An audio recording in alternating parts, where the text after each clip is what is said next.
Welcome to Outlier on Air. Today we are in San Francisco, California. We are in the epicenter of startups here at the Galvanize co-working space, which is enormous. We just did a walkthrough, which we will put the bonus video online, and we've actually just caught a new startup here. Thank you for spending the time with us. Thank you for the invitation. Yorgos and AJ. Yeah. With fitness. Correct. And that's FYTNS, is that right? Yes. Okay, so tell us a little bit about your new startup.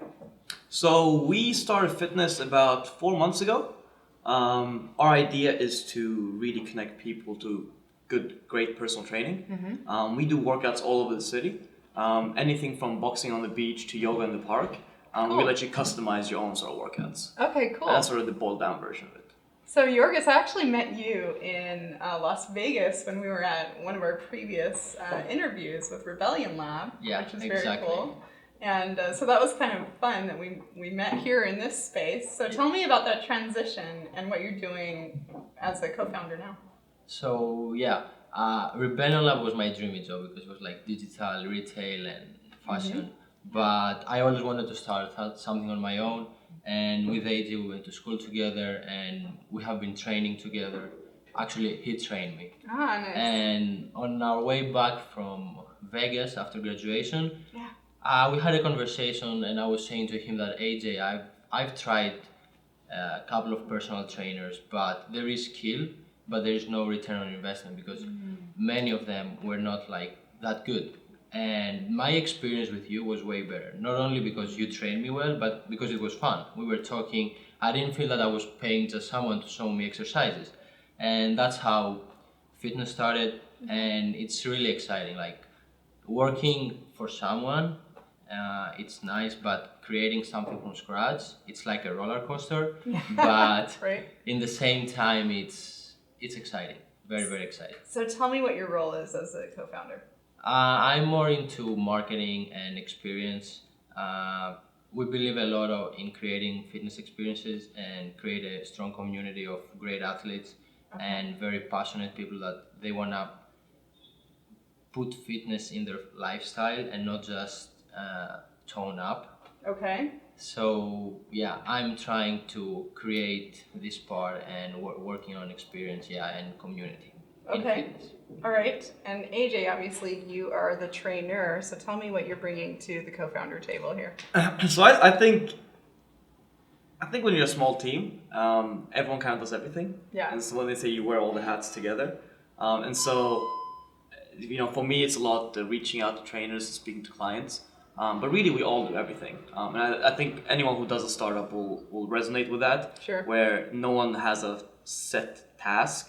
Because with 3 people and you have so many things, there's always something to do. Yeah. And you never have enough time. And so, yes, I do mainly of the client outreach, the trainer outreach, making sure that we get the good trainers on board that we feel are going to represent fitness in a great way. Yeah. And to make sure that the clients get the right trainer for their needs and their goals. But in terms of work load and how we split it up, it's really whoever is available to do something will do it. We have a very capable team. I trust him to do what I do, and he trusts me to do what he does. Okay, great. Okay, so first, before I ask a little bit more about you personally and how this came to be, tell me a little bit more about fitness. From what I understand, it's locally based, and this is kind of your test market, right? Yes. So tell me how that works and exactly what you're offering.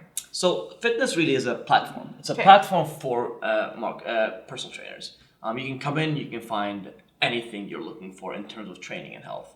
And we're doing it in San Francisco specifically because if you can succeed in San Francisco as a test market, you can really take it anywhere. It's really like the NFL of startups, if you want to call it like that. And we're limiting it to San Francisco specifically for that reason. We want to get that density going and get the word of mouth engine going before we go elsewhere. So you say that it's a platform for fitness trainers. Is that specifically to help them find clients, or is it a resource for fitness trainers? So it's right now it's specifically for them to find clients. Okay. It's a pre-vetted platform when they have a pool of clients who are looking for training. The one thing trainers aren't good at is selling. And yet they spend more than 50% of the time trying to find clients, a lot of them at least, because they haven't had that much time in the industry. And so we come in and we essentially give them a channel to reach those people much more efficiently. Wow. And also allow them to really become their own entrepreneurs. Sure. Where they don't work for the man at a gym that Yeah. takes 80% of their total revenue, Okay. but they get to structure their own workouts, work at their own times, and create their own schedules. Okay. So we come in and we provide, I would say, a lot of value to them. Okay, And so how far are you in the development of this platform, and when is launch? So we have our internal beta being tested right now. I would love to show it on the camera, but I don't know if that really translates that well. Well, we can try it. We can try it, yeah. We'll say about 80% done. Okay. We're hopefully launching the beta test with our bigger user group by the end of this month, by the end of the next month, so end of October. Okay. And hopefully launch full scale in San Francisco before the end of the year. Okay, great. So how is it local? Tell me why it's local only and why it's not like for any trainer anywhere. Yeah, so it's a little bit about the density. Okay. We want to make sure that we test it out and we see it works, and that we maintain a very high bar of quality. Okay. And it's easier to do that if you have a limited size of test market. Okay. In fact, doing all of San Francisco is already too big of an area. There is anything outside of the city we don't do yet either. Okay. And it's because we want to get that really dense word of mouth engine going. Okay. Where if you meet someone who's tried fitness, the likelihood is much higher that he'll tell you about it if they're all in the same city, or in the same area. Gotcha. So right now in Soma, you're much more likely to find someone who knows about us than somewhere south of the city, right? Yeah, so tell me about the monetization strategy. How are you monetizing this? Is it like a monthly fee that they pay? Is it a freemium? So it's a directly revenue-based model in the sense that you get a trainer, you pay for the trainer. Okay. And us as the facilitator essentially take a percentual cut from that. Okay. We are also looking at models like monthly subscriptions. Okay. And that works specifically well with us because we offer you anything from boxing to yoga, right? So you can do boxing, taekwondo, tennis, basketball, really, whatever you want. And with a subscription model, you'd be able to say, hey, I want to pay X amount a month, which gives me access to, say, 2 workouts a week. And then I want to be able to pick and choose. I want to do boxing and yoga on this week, and then I want to do tennis and mountain climbing on the other week, right? And really give you several paths of becoming healthy. And not just going to the gym, which seems to be the norm today, but it's really less than 1% of all the ways to be healthy. Yeah, absolutely. Well, I know I live in a destination outdoor community because I enjoy being outdoors. Right. And so there you go. Okay, so you guys are really early on, so this is a great idea. Love the idea. Are you looking soon for funding, or how are you working that part of it? So we closed a private round when we started. Okay. Enough to last us another 5 months if we really squeeze it. Good for you guys. And That's maybe amazing. sleep over at Galvanize with a suitcase. How did you do that? How did you close that round? Spoke to friends, family, our own savings. It was really a wide variety of channels we just pulled together into one pool. And we are raising another round before the end of the year. So we're actually stepping it up right now to, we'd say, reach the metrics we need to reach before we can close a round that we want to close. Okay. So that's where we're at right now. Okay, great. Okay, tell me a little bit about you personally. So Yorgos, what country are you from, and how did you get over here to the US? Okay, that's a good question. I always get this question. So I'm from Greece. I moved to the US 2 years ago for my MBA program, and that's where I met AJ. I came straight to San Francisco, so I was like right off the boat here. And yeah, I was planning to do something on my own here, and finally I've started it. It's a fun journey. Yeah. There are a lot of differences compared to Europe, not only life-wise but also business-wise. But yeah, I can complain. Like you're great people here in the United States.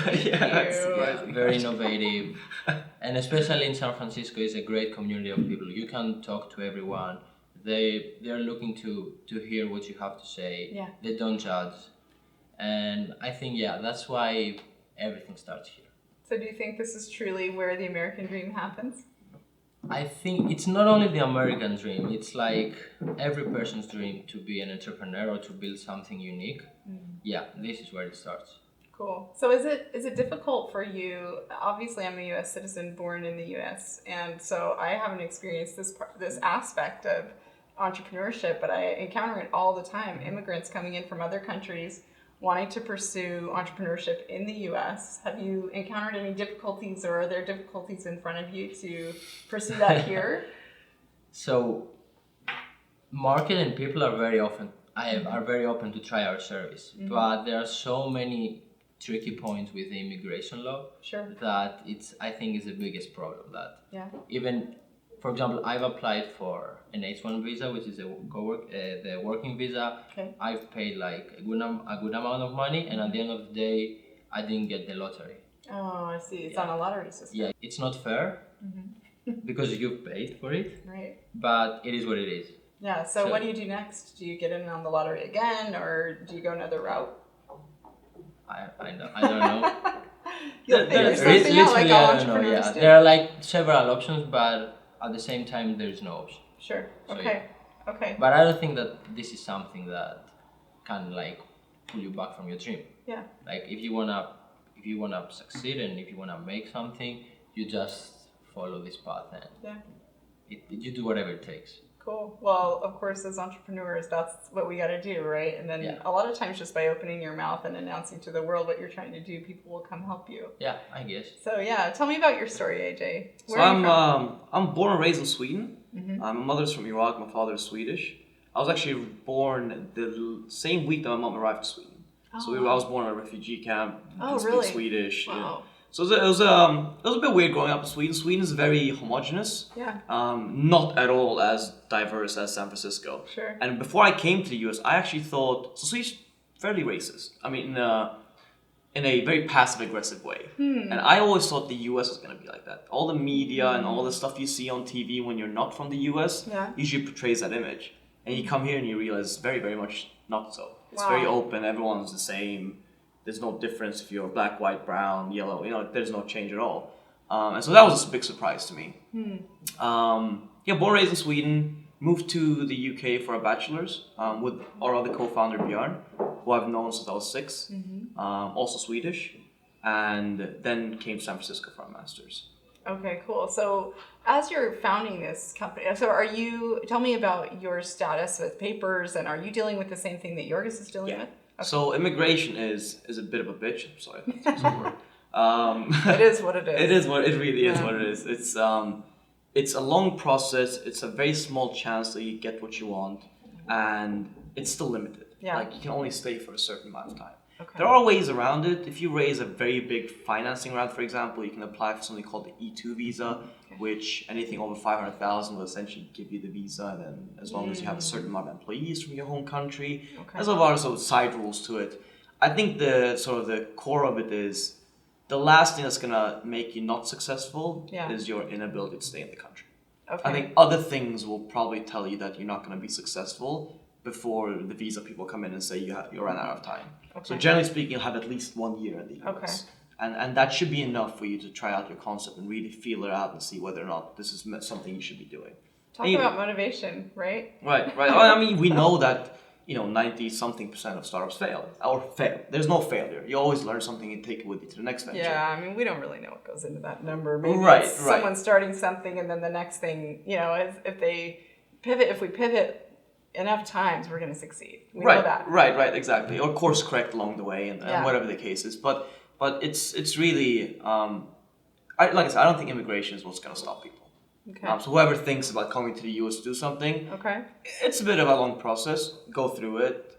It'll be fine. Okay, cool. You'll solve it. Well, I like stopping just for a moment to kind of talk about that because it's a unique situation, but it applies to so many entrepreneurs, those who are maybe trying to come over, who are here and are dealing with that aspect. Yeah. So if you have what advice do you have for those international entrepreneurs that are in the US trying to build a business?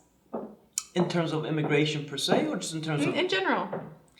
I think the general advice to everyone, and we're really early stage, so I feel a bit weird almost giving advice, right? But I think it's really like if you're not pushing the business forward, no one else is. So when you work for someone else, you can take 1 or 2 days of slack, and you might not get fired. No one's really gonna hold it over your head, but really here you're the only one accountable. If you're not showing up to work one day, then nothing's gonna happen that day. No one's gonna push it for you, right? Yeah. And so that's a really strong learning point for us because it's something you don't have anywhere else. Yeah.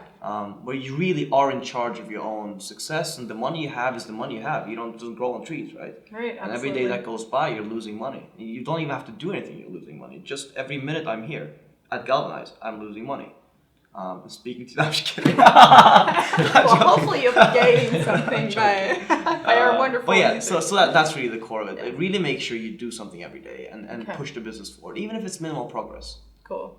So what can we do to help in this early stage? Are you looking for beta testers here soon, or where can we check you out soon? Can we use your product? Right. So we have the website, of course, Okay. www.fitness.com, FYTNS.com. Okay. We are testing the beta internally with about 15, 20 people right now. Okay. Just to really get the big kinks out so Yeah. people don't try it like, oh, this doesn't work. And then we're going to open it up to the public beta and try to get anywhere between 100 to maybe 500 people and try the service out. Here in San Francisco? In San Francisco, yes. Okay. And then ideally launch in San Francisco before the end of the year. Okay. And so in terms of it, really would be awareness. Get people to, whoever is in San Francisco, to try the service, give us their feedback. We're running sort of 50% off promotions for first-time users, Okay. and money-back guarantees. So if you don't like it, you get your money back. And we're very confident in the fact that you are gonna like it. Otherwise, I wouldn't want to sell training that way. We're really passionate about this. For us, it's a life project, right? For me, the health benefits of doing training versus not doing training have been tremendous, both in terms of confidence and in terms of how I carry myself. And if I could get half of that to people who train with us, I think it's a successful business. And so that's really how we started. That's really why we want to do We this. are already doing workouts. We don't wait for the app. We do everything on our own, offline, through spreadsheets, emails. So if people want to try our service, they just shoot an email to hello@fitness.com, and yeah, we have everything, almost everything. Okay, That's a good point. So we have 10 trainers currently. Okay. We do about 11 workouts a week currently, and raising that sort of over 100% every month currently. So we have good growth, and we'd like to keep growing that. So please, guys, reach out to us. Okay, what was that email address again? hello@fitness.com or AJ@fitness, Yorgos@fitness, Bjorn@fitness. Or Okay. just sign up on the website. Or just Okay. sign up on the website. You'll have me spamming you every Awesome.